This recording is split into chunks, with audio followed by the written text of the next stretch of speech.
All right, welcome to Chapter 5, Section 6, Graphing Inequalities in Two Variables. So just as always, I'm going to go over a couple of the screen features here before we get started. So the first thing you should see on your screen is the due date. I don't see that on the teacher preview here, but you'll see it on your screen as a student.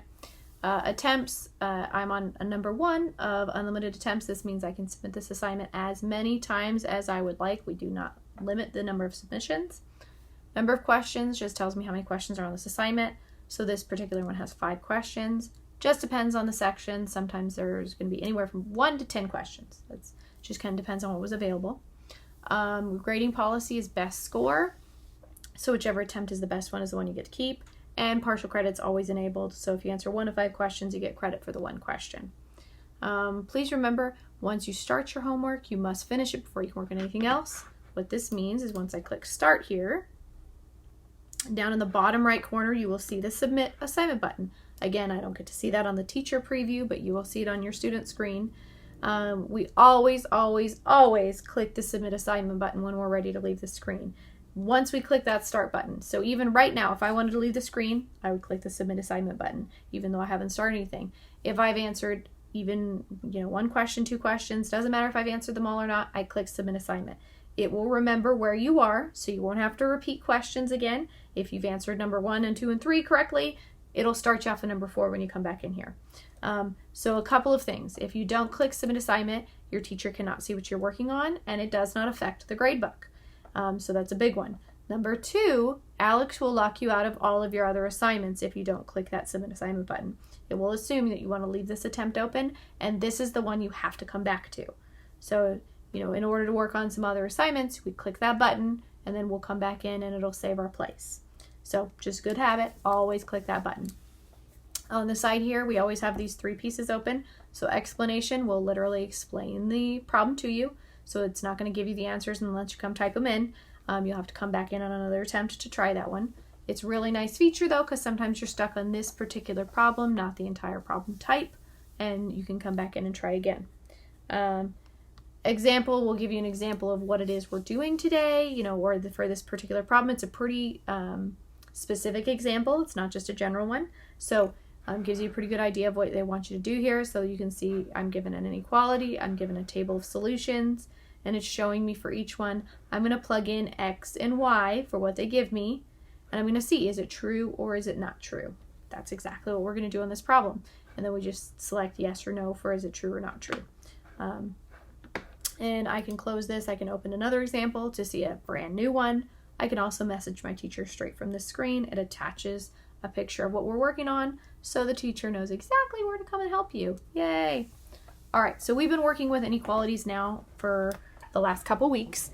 And now we're going to start to get into inequalities with 2 variables. So we've been doing just inequalities on a number line. So you can kind of see my notes over here on the side where I have this number line. We had and statements, we had or statements.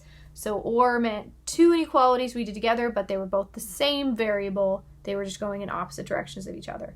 And then and was, again, 2 inequality statements with the same variable, but they were going toward each other, so it ended up being like a line segment. We practiced that quite a bit in the last 2 sections.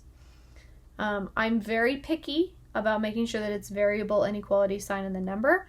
Now, we're going to start to make it look like slope-intercept form, which is the y equals mx plus b. And I know that's an equal sign, but we can still use the same format when we're graphing.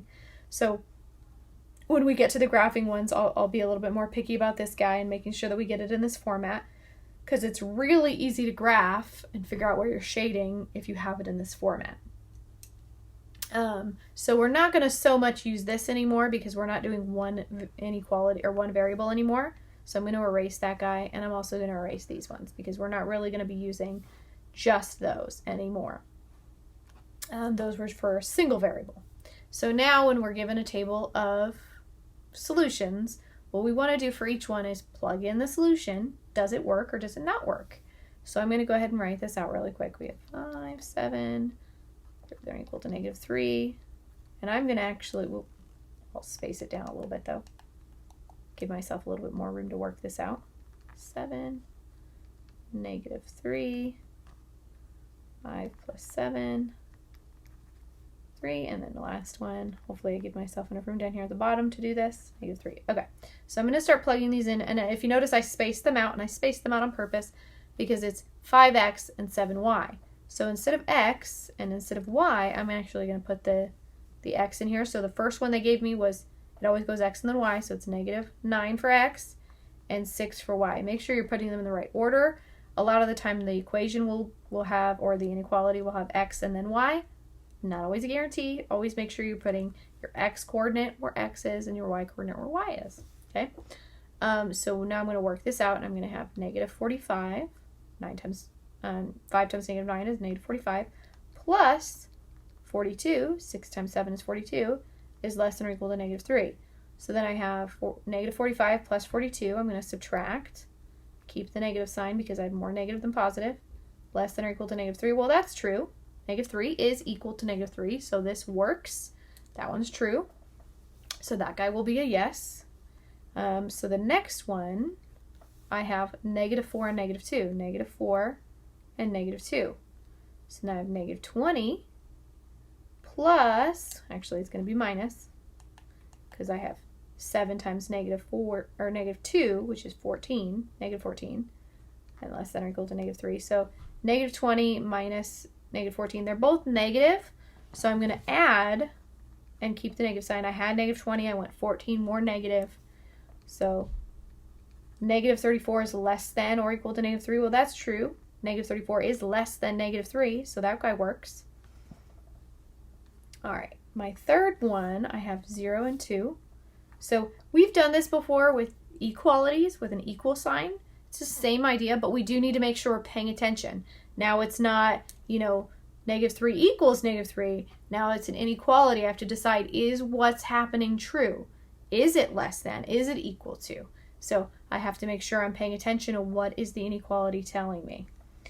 So now I have 5. I don't know why I fixed that 5. Oh, what am I doing? It's 0. Ha ha ha ha ha. Paying attention to how I wrote that. 7 times 2 is 14. Less than or equal to -3. So now 14 is less than or equal to 3. Well, that's not true.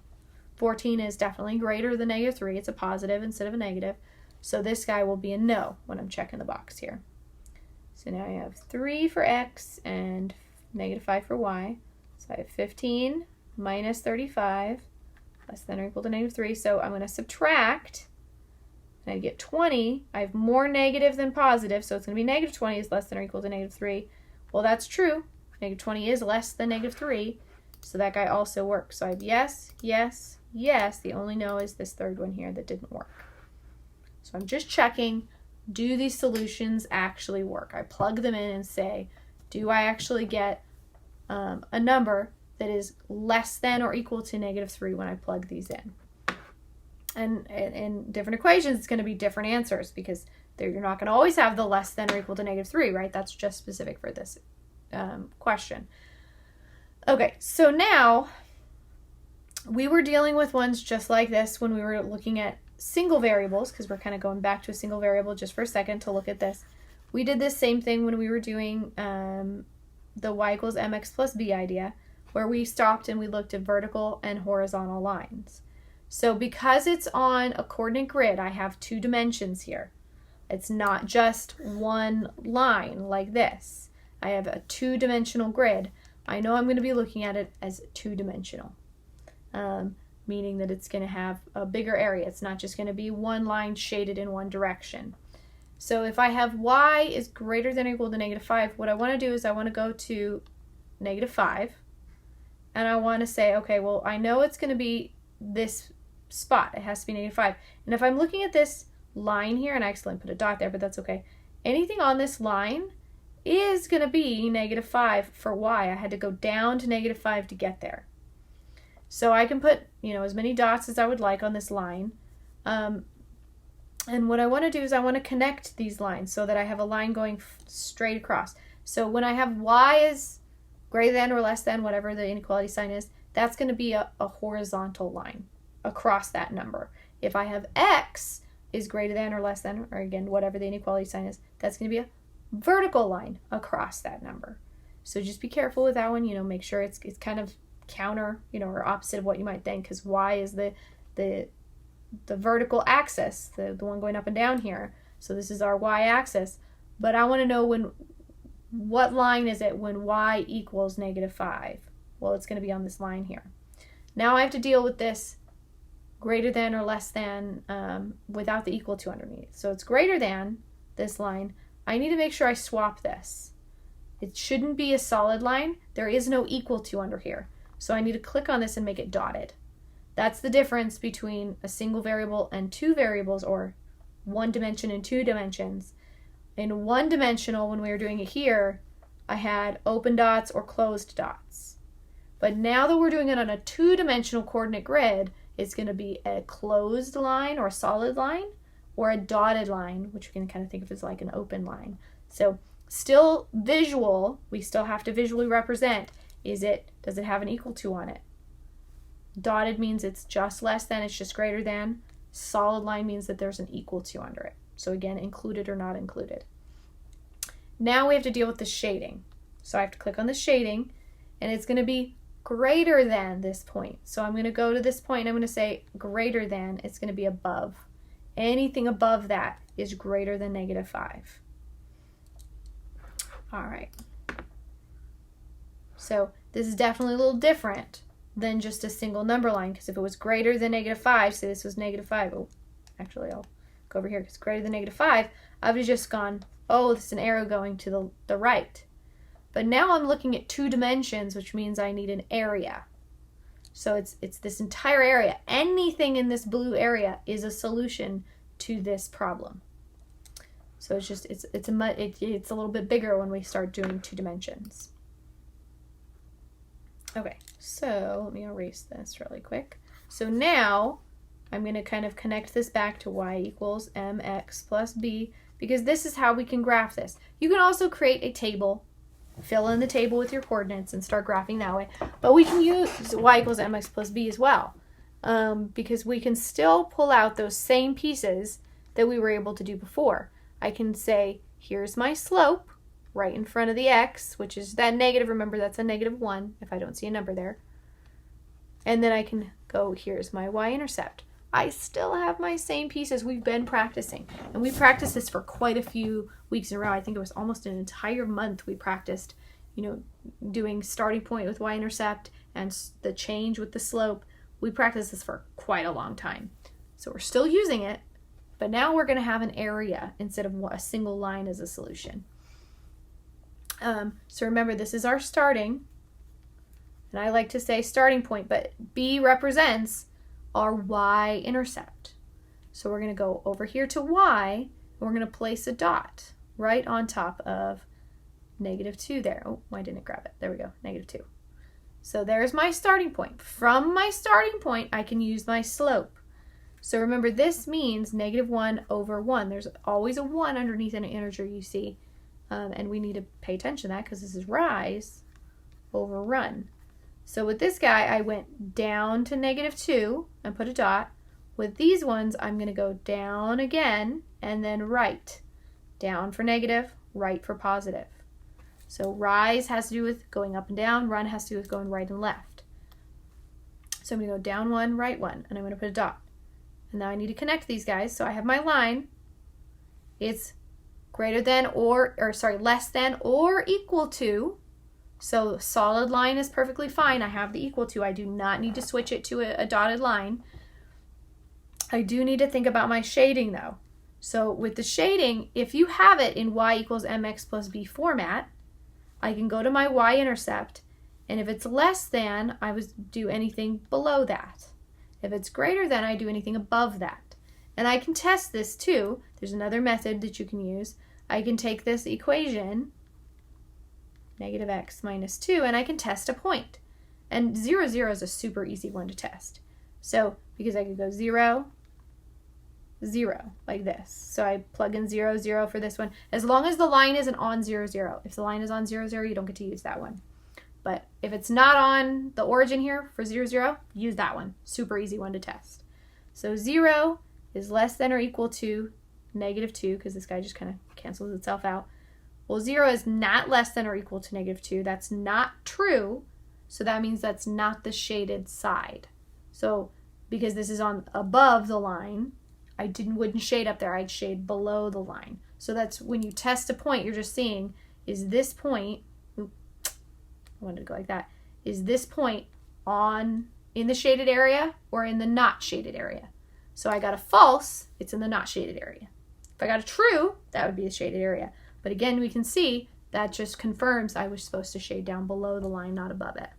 So again, you can use that less than or equal to or greater than or equal to, or if it's just less than or greater than, to your advantage if you have the y equals mx plus b format. You already know the y is by itself, then you can use that. And it has to be the y on the left side. So you have to make sure it's also kind of in that same, variable inequality number, but now we have x in a number. So we don't just have a number anymore, but same kind of format there. All right, let's go ahead and look at this guy. Okay, so now it wants us to graph the inequality, but we're not given y equals or y is, inequality to a number or x in a number. We have to put it in this format. So we want to solve for y real quick. Oop, I thought I changed the color. I guess I didn't grab it right. I want to solve for y. So I'm going to move everything over. So I'm going to add 4x to both sides, just like I normally would with an equality. So negative 4x plus 4x, those are opposites. It's an inverse operation. They cancel out. 3y is less than. I can't combine these two. Make sure you keep them separate. One's being multiplied and one is not. This is a practice in PEMDAS. I have to do my multiplication, which was 4 times x, before I would be able to subtract 3 from it. So don't combine these two thinking that you can just do 3 minus 4, because one's being multiplied and one's not. So now I'm going to divide by 3 on both sides because I'm multiplying. The inverse operation again. Everything gets divided by 3. 3 divided by 3 cancels out. Put a line here. And then we have y is less than 4/3 x, because these would just be 4/3, minus 3 divided by 3 is 1. Yay! Now I have it in y equals mx plus b. And I know it's not equals, but same format. So now I can go and say, here's my slope. And let's see, I'll go with green here. Here's my y-intercept. So I'm going to start here. And I'm going to go down to negative 1. It's minus 1. So I'm going to go here and I'm going to go minus 1. There's my starting point. And then my slope, I'm going to go up 4. It's positive 4. And I'm going to go right 3. So again, coordinate grids are just a direction system. That's quite literally what they are. So it's just telling me where to go. How do I get from one point to the other? And we can think of these as like, I like to pretend like it's a little busy city center. And I can only stay on the lines here. I know they're dotted lines, but all these little dotted lines, the grid lines, those are like streets. I can't walk through the squares. Think of the squares as like somebody else's house. We wouldn't walk through someone else's house to get from one point to another. We're going to go around on the street, right? So lots of streets here. Each one of these is a house, but that's what we're going to kind of think of. So I'm going to go 1, 2, 3, 4, and then I'm going to go over 1, 2, 3, like that. And I'm going to put another dot. So remember, go from the starting point, not from the origin with the slope. Once you have your starting point, that's where you're going to be moving from.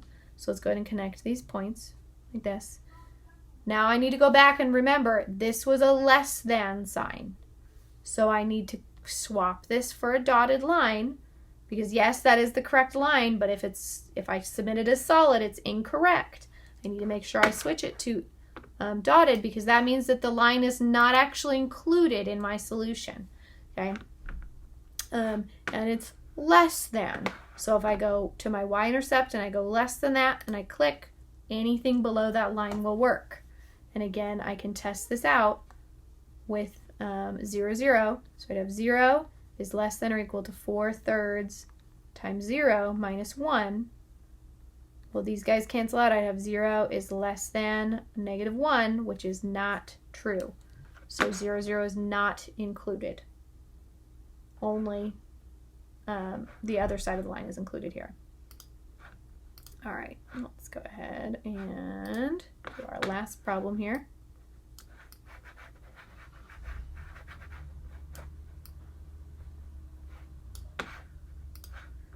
Okay. Ooh, we have a word problem here. So Maria is serving her children French fries and chicken wings for lunch today.